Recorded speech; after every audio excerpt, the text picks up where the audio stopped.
Hi again, this is Mike, the Philosopher Engineer. Today we're going to talk about our theme for the week. And our theme for the week is going to be how to start. Now, this is part of a series that I'm calling Mike's March Madness. Obviously, the NCAA March Madness is in full swing and it's very competitive.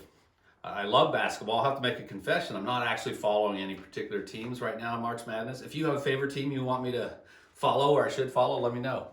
But we work in a very competitive industry ourselves, and that competition may not be quite as obvious, but it really is.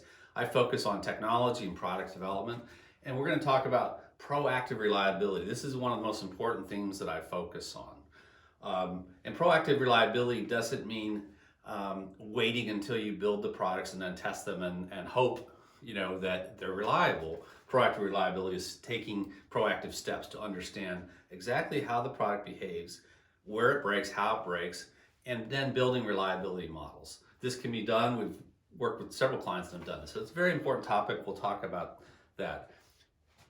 For March Madness, Mike's March Madness, I'm putting together videos for the whole month of March that will cover kind of all the topics involved with developing a product and running a company to develop products and to develop great products so we can be successful. I talk a lot about knowledge and philosophy, the Philosopher Engineer, and not when I talk about knowledge, it's not for the abstract, purpose. I mean, that's interesting to talk about how we learn things, what we do with it, but I'm really focused on how to apply that knowledge in business with products, and it's fun when you all work together, and it's a good way to draw teams together to focus on what needs to be done. So what do I mean by proactive reliability?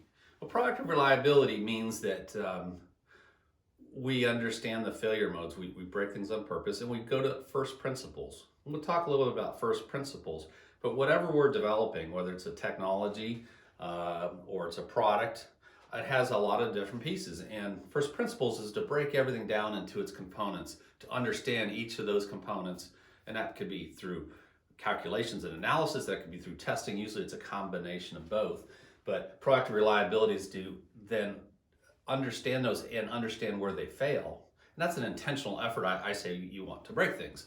And it's actually kind of fun when you break things and you photograph it and you measure it and all those things, and you understand that failure mode. You're not waiting for a failure.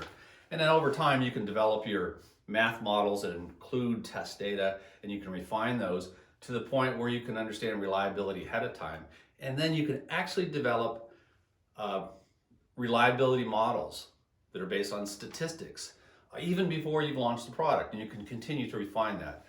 We typically, almost always, use Monte Carlo simulations for probability. It's a great tool. So proactive reliability is a thing. It can be done. It's not extraordinarily difficult.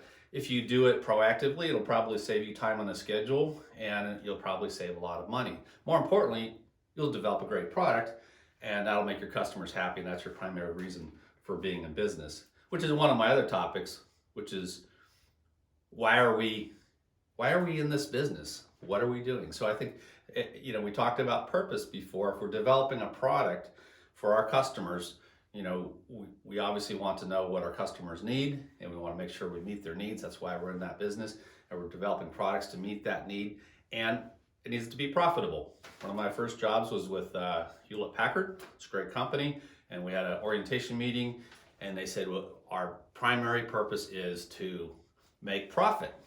And I thought, okay, that's fine. And it really is. I mean, if you don't make profit, you're not in business. But the best way to make profit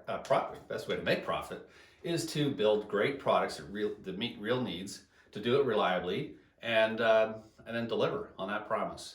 So without going too much further into that, I really want to get into the theme of the week, which is how to start. And the key on,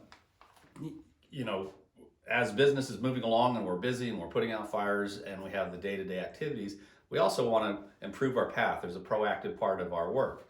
And how do we start that process? Well, one way to do it is kind of just an assessment. I mean, it's kind of the most fundamental thing is do an assessment. What is an assessment? An assessment is really kind of taking inventory of what you have and what you're missing, a gap assessment. If you were going to plan a camping trip, you would go find all of your camping supplies, your tents and whatever other supplies you need for camping. You find out what you have. That's an inventory. And then you sort of do an audit. What am I missing?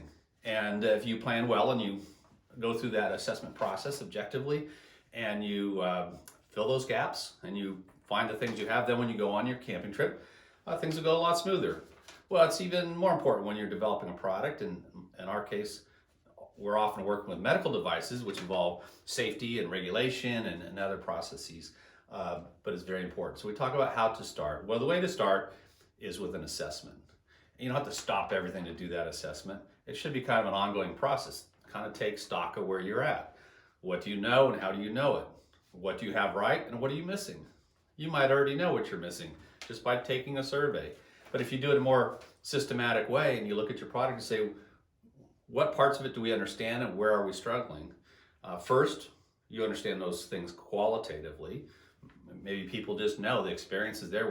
We're concerned about this and we're not concerned about that. But then you want to move to quantitatively understanding those things. So you want to figure out how to quantify those things and then apply it. So that's our theme of the week. How to start. We'll get into all these different topics. I'll also upload it to the YouTube channel. So I'll have the full Mike's March Madness, which will be kind of all the content that talks about product design and development and launching reliable products. That's why we're in business. Great products make great profits. Well, have a great week. We'll talk again soon. Bye.